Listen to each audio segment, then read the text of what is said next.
My name is Christy Harrison, 26 years old. The server room hummed with a low, constant vibration, like the mechanical heartbeat of the building. Rows of blinking servers cast pale light across the cramped basement where I sat cross-legged on the floor, my laptop balanced on my knees. To anyone else, this place would feel suffocating, an underground prison of cables, routers, and cooling fans.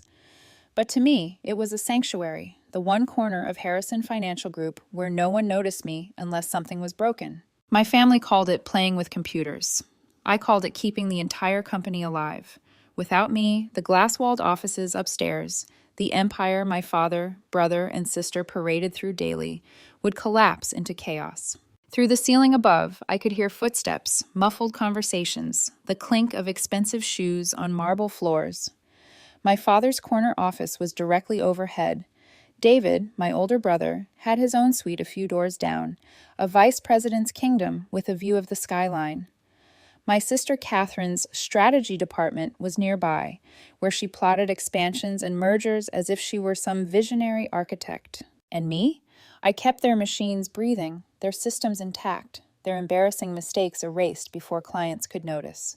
They spent their days talking about millions. I spent mine making sure their PowerPoint slides didn't crash mid-pitch. Christy! David's voice crackled through the intercom system I'd installed last year. Christy, you down there? I pressed the button, my thumb lingering over it like a reluctant servant. Yeah. Dad's computer's frozen again. Can you come fix it? I sighed. I'm in the middle of a system update. Can it wait 20 minutes? No, he's got a client call in 10. Get up here. The line went dead before I could answer. I closed my laptop and stood, brushing imaginary dust from my jeans. My uniform, jeans, and a company polo. Functional, unremarkable, invisible. Perfect for the role I played. The elevator was, of course, out of order, because nothing in this building functioned unless I personally laid my hands on it. So I took the stairs, 5 flights up, each step tightening the knot in my stomach. My father's office was exactly the same as when I was a child.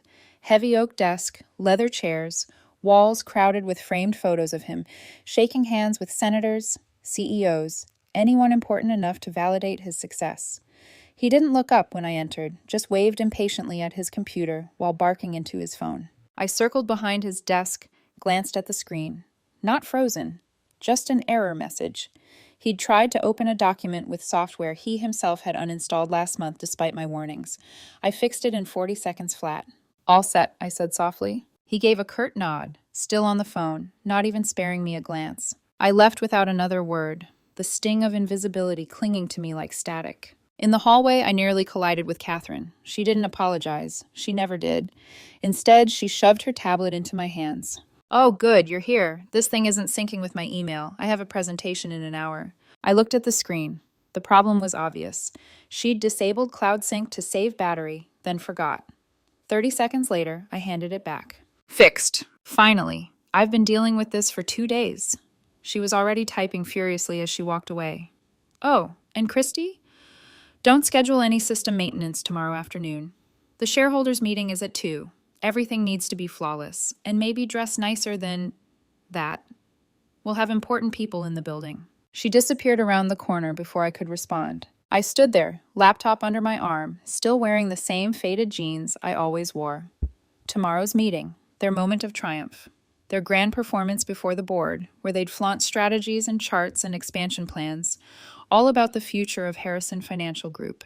But the truth? None of them had the faintest idea whose future they were really performing for. Because 3 years ago, on my 23rd birthday, a letter arrived from my grandfather's attorney.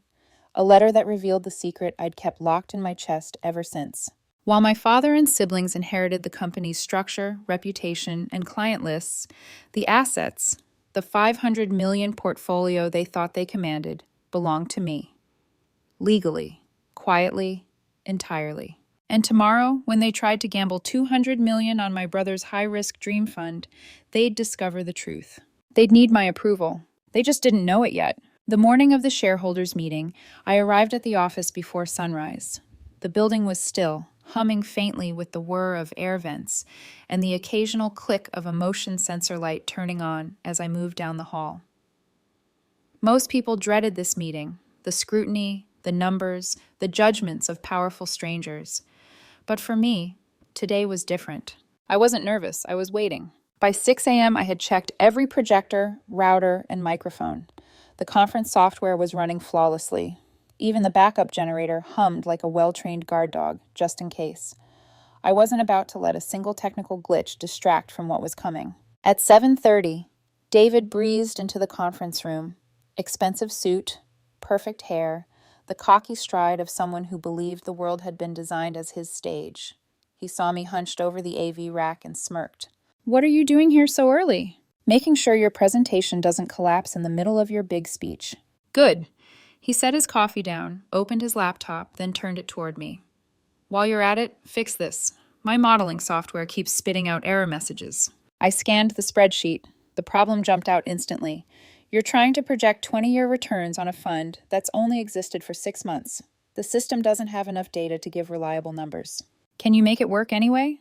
"I can make the error messages disappear. I can't make your fantasy projections accurate." David's jaw tightened. "Just make it look clean. The board doesn't need to know the limitations.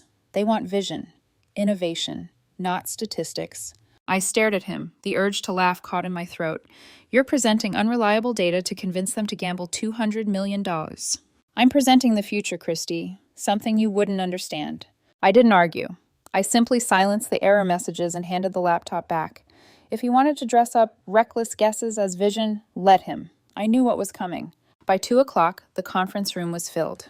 12 board members, some external advisors, all wearing their polished expressions of polite skepticism. My father sat at the head of the long mahogany table, Catherine on his left, flipping through notes, David on his right, practically vibrating with confidence. And me? In the back corner, stationed by the AV equipment, exactly where they thought I belonged. Out of sight, out of mind. The girl who fixed their Wi-Fi. The meeting began with Father's practiced overview. He spoke of steady returns, cautious strategies, room for improvement. His voice carried authority, but I noticed the subtle frown lines on Richard Chin, one of the senior board members. He'd heard it all before. Then David rose. His voice rang out like a stage actor hitting his first monologue. "Ladies and gentlemen, Harrison Financial has thrived because we've played it safe. But times have changed. The market is younger, hungrier, more risk-tolerant. They want bold strategies, and that's what I'm here to present today." Click. The first slide lit the screen. Market trends, graphs of exponential growth. Click. A chart glowing with projected returns, 300% gains over 20 years. He spoke with conviction, gesturing broadly, as if charisma could bend numbers into truth. Catherine followed, detailing operational structures, marketing plans, client acquisition strategies. It sounded sleek, rehearsed, unstoppable, until Richard Chin raised a hand. "Before we vote, I'd like to understand the risk profile better. 200 million is a significant allocation. What's our downside protection?" David smiled tightly. "The diversification strategy is insufficient for this level of risk," I said aloud, my voice slicing through the room before I could stop myself. Heads turned. Dozens of eyes landed on me, the forgotten IT girl in the corner. My heartbeat thudded in my ears, but I didn't back down. "I'm sorry," I said, though my tone carried no apology. "But the diversification model doesn't account for correlation between the tech sector and cryptocurrency markets. If both decline, and they have, twice in the last 5 years, you're looking at potential losses of 40 to 60%, not the 15% maximum he's projected." David's face reddened. "Christy, this is a board meeting, not a tech support session." "I'm aware." "Then maybe you should go back to fixing computers and leave financial strategy to people who understand it." Several board members shifted uncomfortably. Silence pressed in. "I understand it fine," I said, my voice steady. "The model you're presenting is flawed. The projections are based on 6 months of data, extrapolated 20 years into the future. And the risk calculations ignore correlation factors any first-year analyst would have caught." "That's enough," my father snapped, his voice sharp as a whip. "She's right," Richard Chin said quietly, frowning down at his tablet. He was already pulling up the figures. "These projections don't hold water. Where did this data come from?" "Our internal team," David said quickly, "which consists of David and 2 junior analysts he hired last quarter," I added. "Neither has experience in cryptocurrency markets." David's glare could have set fire to the carpet. "You're out of line, Christy. Leave. Now." But before I could answer, another board member spoke, Maria Santos. She leaned forward, her eyes sharp. "She's raising valid concerns. I want to hear more." "She fixes computers," Catherine interjected, her voice dripping with disdain. "She's not qualified to evaluate investment models." I let the silence stretch a beat longer, then dropped the truth. "Actually, I have a master's degree in financial engineering. MIT. Took night classes for 4 years while working here. You never asked." The room froze. My father's face drained of color. "You what?" "I never told you," I said, "because you never asked." The atmosphere shifted, charged, as if the air itself had become combustible. For the first time, the board looked at me not as invisible Ait support, but as someone who might matter. And this was only the beginning. The tension in the conference room felt like it might splinter the mahogany table in two. My brother's face was flushed crimson, his jaw clenched tight enough to crack a tooth. Catherine's fingers twitched nervously over her notes, though she pretended to stay composed. My father looked at me as if I had just spoken in a language he couldn't comprehend. "You have a degree in finance?" he repeated, disbelief laced with something sharper, shame. "Yes," I said evenly. "I spent 4 years earning it while running your systems, while you all assumed I was just the girl in the server room." David scoffed, his voice pitching high with anger. "So what? A degree doesn't make you a strategist. You're not a voting member. You have no authority here." "About that." The conference room doors opened with a quiet click. A man in his 60s stepped inside, his leather briefcase balanced neatly in his hand. The board members straightened immediately. They recognized him. So did I. James Morrison, senior partner at Morrison and Associates, my grandfather's lawyer. "Mr. Morrison," my father said, forcing a polite smile, "we weren't expecting you. Is this about the quarterly review?" "No," Morrison said calmly. His voice was steady, the kind of voice that carried in courtrooms and negotiation tables. "I'm here because this board is about to vote on a transfer of assets that requires authorization from the portfolio's legal owner." "That would be me," my father said quickly. "I built this company with my father. I've managed these assets for 30 years. "You've managed them," Morrison corrected, "but you do not own them." A sharp intake of breath rippled through the board. He approached the table, set down his briefcase, and pulled out a heavy document. He placed it in front of my father with meticulous care, as though laying down a verdict. "This," Morrison said, "is a copy of Thomas Harrison's trust, 18 years old. It stipulates that upon his death, ownership of the Harrison portfolio, every dollar of the $500 million and in assets, would transfer to his granddaughter, Christy Harrison, effective on her 23rd birthday." The room exploded. Catherine's face drained to ash. David shot to his feet, pointing at me like I was an intruder. "Impossible, this is fraud, she's lying." "I'm not lying," I said softly. "Dad," Catherine whispered, clutching his sleeve, "this can't be real. We've been managing those assets for years." "With Christie's implicit authorization," Morrison replied smoothly. "The trust allows management to continue, but any major restructuring, such as moving $200 million into this innovation fund, requires her explicit consent." My father was staring at the document, his lips moving as he reread my grandfather's signature. His face looked older, heavier, as if the truth had hollowed him out. "Christy," he said finally, his voice hoarse, "you knew?" "Yes." "For how long?" 3 years. 3 years, he repeated, barely more than a whisper. David slammed his palm on the table. "You've been spying on us. You had access to every system, every email, every private report." "That's my job," I said, my tone sharp. "I'm the IT administrator. I'm supposed to have access, but I didn't use it to spy. I used it to monitor how my assets were being managed." "Your assets?" Catherine spat, bitterness finally breaking through her calm veneer. "We built this company. We put in the work. And you sat in the basement, invisible, silent, letting us carry everything while you waited for the right moment to claim it all?"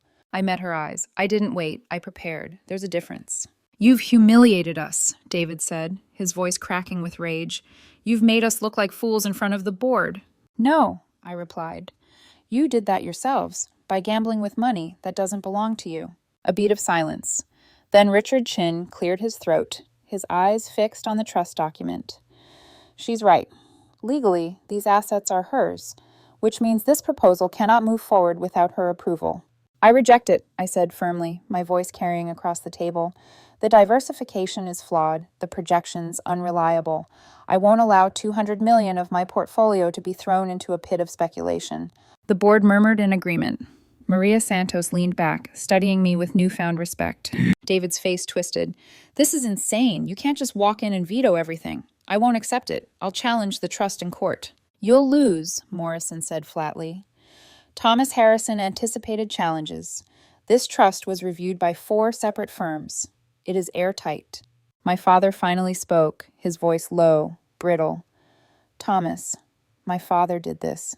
He left the company to me, but the assets to Christie. He closed his eyes for a moment, the weight of betrayal, or maybe realization, settling in his shoulders. Yes, I said quietly, because he wanted someone who understood systems, all systems. Morrison snapped his briefcase shut. If there is nothing further, I'll leave you to it. But let me be clear. Any attempt to restructure without Christie's explicit consent will constitute breach of trust, and the courts will side with her. The door closed behind him with a finality that echoed like a gavel strike. Silence consumed the room. Finally, Catherine's voice broke it. So what now, Christie? I looked around the table, at their pale faces, at the board members, who now regarded me not as a shadow in the corner, but as a player at the table. Now, I said, my voice steady, I order a full audit of every decision made in the last 6 years. Every trade, every risk, every dollar lost to mediocrity. It's time I see exactly how my assets have been handled. And if I don't like what I find, I let the silence do the rest. For the first time in my life, no one interrupted me. The meeting ended not with applause or polite handshakes, but with the jagged silence of a room cracked open. Board members shuffled their papers, some pretending to check emails, others sneaking glances at me as though recalibrating everything they thought they knew. David slammed his laptop shut so hard the sound echoed against the glass walls. His jaw worked furiously, but he said nothing. He stormed out, his chair still rocking behind him. Catherine lingered for a moment, her face pale, but her eyes burning. She didn't speak either. She just collected her notes with trembling hands and walked out briskly, heels striking the floor like accusations. For a long while, it was only my father and me, sitting at opposite ends of the room like strangers forced into a truce. He stared at the trust document as if it were a ghost of my grandfather rising from the grave. When he finally spoke, his voice was hollow. 3 years. You knew for 3 years, Christie. Yes. You let us believe we controlled it all. You let me... His voice faltered, broke. He swallowed hard. You let me stand in this chair, at this table, thinking I was master of something that was never mine. I chose my words carefully. I let you manage it, because you were family, because I wanted to see if you could live up to the responsibility. His eyes sharpened, wounded pride flaring. And in your judgment, we failed. You underperformed, I said quietly. Year after year, chasing trends instead of anticipating them.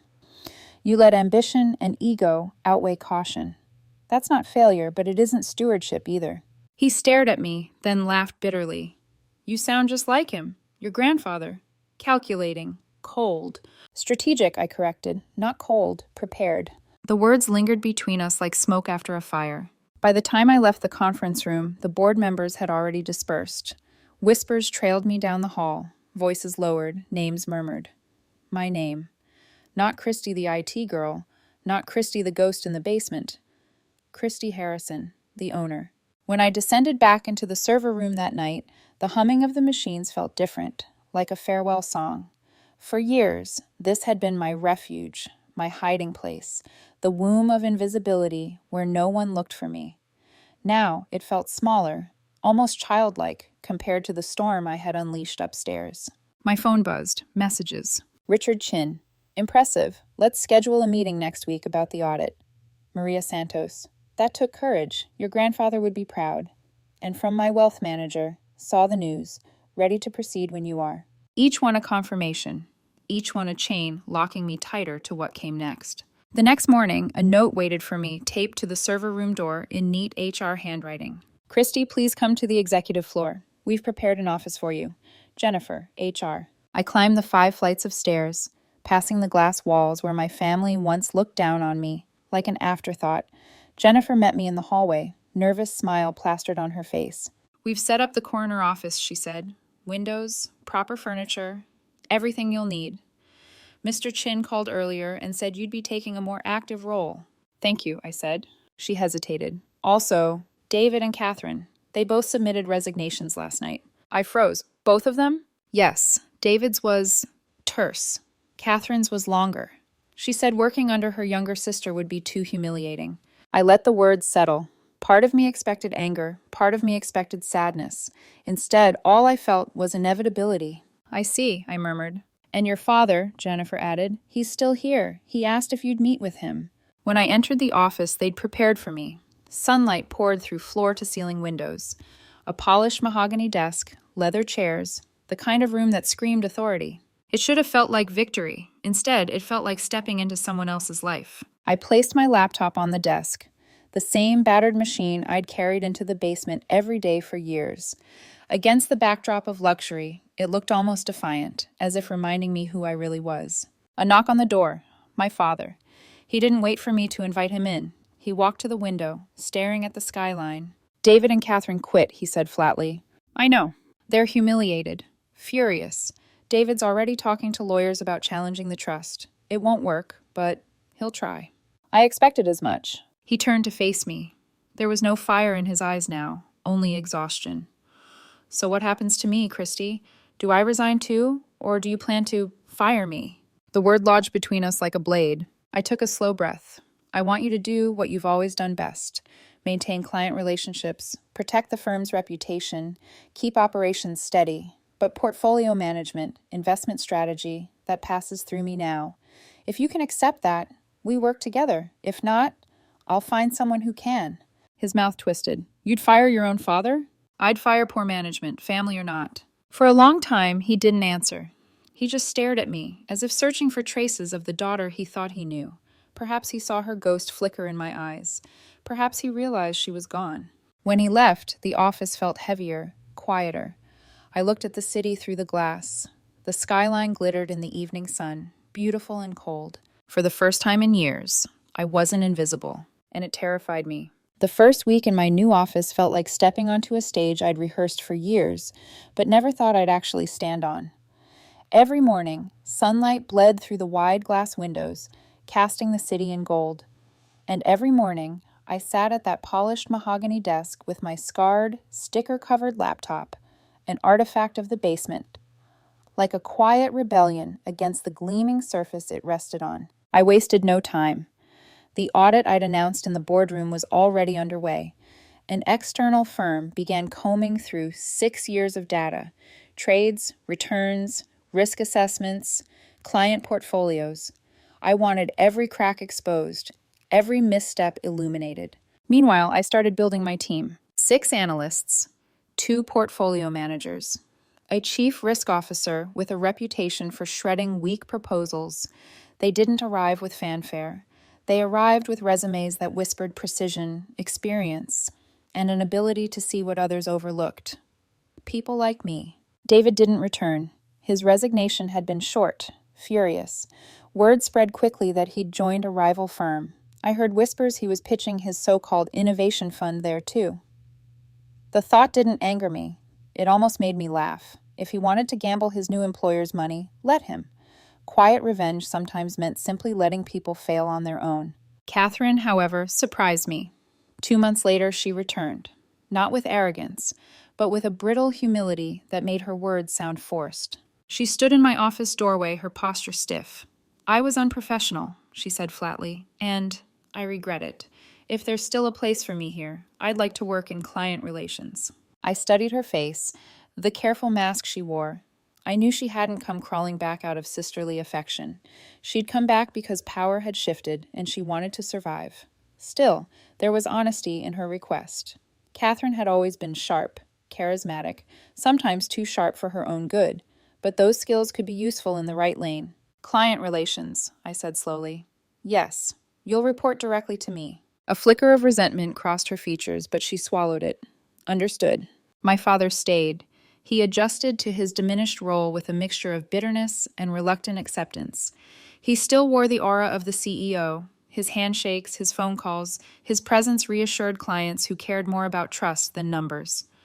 But in meetings, I could see the shift. He no longer spoke with unchecked authority. He looked at me first. One evening, weeks into the transition, I found myself still at my desk long after the office had emptied. Reports sprawled across the polished wood, projections glowing on my laptop screen. I leaned back, rubbing my temples. The city lights glittered like scattered jewels outside my window, and for the first time I felt the weight of it all press into my chest. This was what I had fought for, what I had waited for. Yet it felt heavier than I'd imagined. My phone buzzed. A message from Richard Chin. Preliminary audit results confirm underperformance. Your instincts were correct. Expect full report by next week. I exhaled slowly, a mix of satisfaction and dread. Vindication carried its own loneliness. The following morning, I walked past the server room for the first time in weeks. The door was closed, silent. A new IT director had taken over, someone eager and bright-eyed. I paused, pressing my palm against the cool metal door. For years, this room had been my hiding place, my fortress. Now it felt like a sealed vault of a past self I had outgrown. Still, part of me longed for its hum, the simple anonymity of being unseen. Later that week, Catherine came to my office with a client's file tucked under her arm. "They're nervous about the changes," she said carefully. "They're asking why the audit is necessary." "Because truth matters more than comfort," I replied. Her lips pressed together, but she nodded. "You've changed, Christy." "No," I said. "I've always been this way. You just didn't notice until now." She didn't argue. For once, she had no clever retort. By the end of the quarter, the restructuring was already showing results. Risk exposure cut in half. Diversification balanced. Returns ticking upward, inch by inch. It was proof, not just to the board, but to myself, that my grandfather hadn't misjudged me. One night, standing by the office window with the city sprawling below, I whispered aloud to the memory of him. "You trusted me with this, and I won't waste it." The glass reflected my face back at me, not the ghost of the basement, not the ignored younger sister, but a woman stepping fully into her power. The new order had begun. A year passed like a tide rolling in, slow, relentless, reshaping everything it touched. The audit had torn through 6 years of records like a blade through silk. Its findings confirmed what I already knew: mediocrity disguised as competence, risks disguised as innovation, underperformance disguised as stability. The numbers didn't lie, and once exposed, they gave me the authority to rebuild. The portfolio was no longer limping behind the market, it was outpacing it. Within 12 months, the $500 million had grown to $547 million. Leaner, smarter, diversified. For the first time in years, Harrison's returns weren't just respectable, they were enviable. The board took notice. So did the industry. Articles circulated in financial journals. A quiet revolution at Harrison Financial. The invisible heir who took control. My name, once absent from every conversation, became a whispered point of intrigue at industry galas. But visibility carried its own price. The board, impressed with the transformation, called for an expansion of my role. No longer would I oversee only my inherited portfolio. They wanted me managing all of Harrison Financial Group's assets, company reserves, client portfolios, everything. When my father came to my office to deliver the news, he looked different. Not beaten down, not bitter, but something softer. "They're giving you everything," he said, settling heavily into the chair across from me. "Not just your inheritance, the whole company." I studied him. "How do you feel about that?" He considered, his gaze drifting to the skyline. 6 months ago, I'd have called it betrayal, proof that I'd failed my father, failed this firm. But now, he sighed, "now I see you for what you are. You're doing what I couldn't. You're making us stronger." For a moment, silence filled the room, fragile and tentative. Then he added, voice low, "I should have seen it earlier. I should have treated you differently." Regret cracked through his tone like a fault line. I wanted to tell him it was too late. I wanted to say his apologies didn't erase years of dismissal, but instead I said, "Thank you." Because some words, even late, are better than silence. Catherine remained by my side, working in client relations. Our relationship was a study in restraint. She respected my authority now, even if part of her bristled. Sometimes I caught her staring at me during meetings, a flicker of disbelief in her eyes, as if she still couldn't reconcile the sister she ignored with the executive who now signed her checks. David, on the other hand, spiraled. His new firm gave him rope, and he used it to hang himself. I heard through whispers that he'd tried to replicate his innovation fund pitch there. It failed again. Clients turned cold. Colleagues grew wary. One evening, Catherine told me over coffee in the break room, "David's struggling. He can't get clients to take him seriously." I stirred my cup slowly. Then maybe he should stop trying to sell lies as vision. "You don't feel sorry for him?" "Not anymore," I said. I warned him. He dismissed me. Actions have consequences. It wasn't gloating, it was fact. Quiet revenge didn't require action. It required patience. Still, success felt lonelier than I expected. The corner office, the accolades, the nods of respect from the board, they all filled me with pride. But at night, when the office emptied and only the city lights kept me company, I sometimes missed the hum of the server room. Down there, I had been invisible. Now, every move was scrutinized, every word weighed. One afternoon, my father came into my office unannounced, holding an old photograph. It was him and my grandfather standing in front of the original Harrison storefront decades ago. His expression, as he set it on my desk, was unreadable. "Your grandfather always said," he murmured, "that the most powerful person in the room is usually the one everyone underestimates." I never understood what he meant. I met his eyes. "Now you do." He chuckled bitterly. "Yes, and it terrifies me. Because I realize you've been that person all along." The admission felt like a kind of surrender, but it was also something more, an acknowledgement I'd waited my whole life to hear. I leaned back, folding my arms. "Don't be terrified, Dad. Be glad. It means the company is finally in the right hands." The words should have sounded cold. Instead, they carried a quiet truth. The cost of power was clear now. Fractured relationships, loneliness, the uneasy weight of legacy. But as I glanced at the photograph of my grandfather, I knew he had chosen me for exactly this reason. I wasn't the loudest. I wasn't the flashiest. I was the one who waited. And when the time came, I didn't hesitate. 1 year to the day after I'd walked into that shareholders' meeting and changed everything, I found myself standing in the server room again. The hum of the machines was unchanged, steady, comforting, almost like a lullaby. The walls were still lined with cables and blinking lights, but I wasn't the same woman who once hid here. I'd asked the new IT director to meet me. He was young, eager, brilliant with code. He reminded me of myself when I first started. Quiet, overlooked, hungry to prove that he mattered. "You've done a good job," I told him, scanning the system logs. "The infrastructure is tighter than I expected." "Thank you," he said nervously, "though it's hard not to feel like you're still watching over my shoulder." I smiled faintly. Old habits die hard. He laughed softly, but when he left, I lingered alone among the servers. My fingers trailed over the cool metal casing, memories rushing back, long nights debugging, whispered curses at faulty cables, the sense of being invisible while the world upstairs spun without me. Invisible no longer. Upstairs, the company thrived. The board had extended my authority over all investments. The portfolio grew steadily, outperforming benchmarks. Clients spoke my name with respect. Industry journals called me a visionary heir, though I still thought of myself as the girl with the laptop who saw through systems. My father had settled into his role as CEO, managing relationships, handling clients, preserving the firm's image. We met weekly, not as a dismissive father and overlooked daughter, but as professionals. Sometimes, in quiet moments, he'd let a flicker of pride show. Catherine had become an asset in client relations, her sharpness now channeled into charm. Our sibling bond was bruised but healing, rebuilt through cautious professionalism. David remained outside the circle. He called occasionally, pride warring with desperation. I listened, but I didn't rescue him. Some lessons had to be learned in exile. Still, the nights in my corner office were lonelier than I admitted. Power was a crown that weighed more with each success. Every decision had echoes. Every choice left someone bruised. That evening, as the city lights glittered against the glass, I sat at my desk reviewing quarterly reports. Numbers gleamed back at me, steady growth, stable returns, victory in black and white. My phone buzzed with 3 messages almost simultaneously. Richard Chin, another excellent quarter. The board stands firmly behind you. Maria Santos, your grandfather would be proud.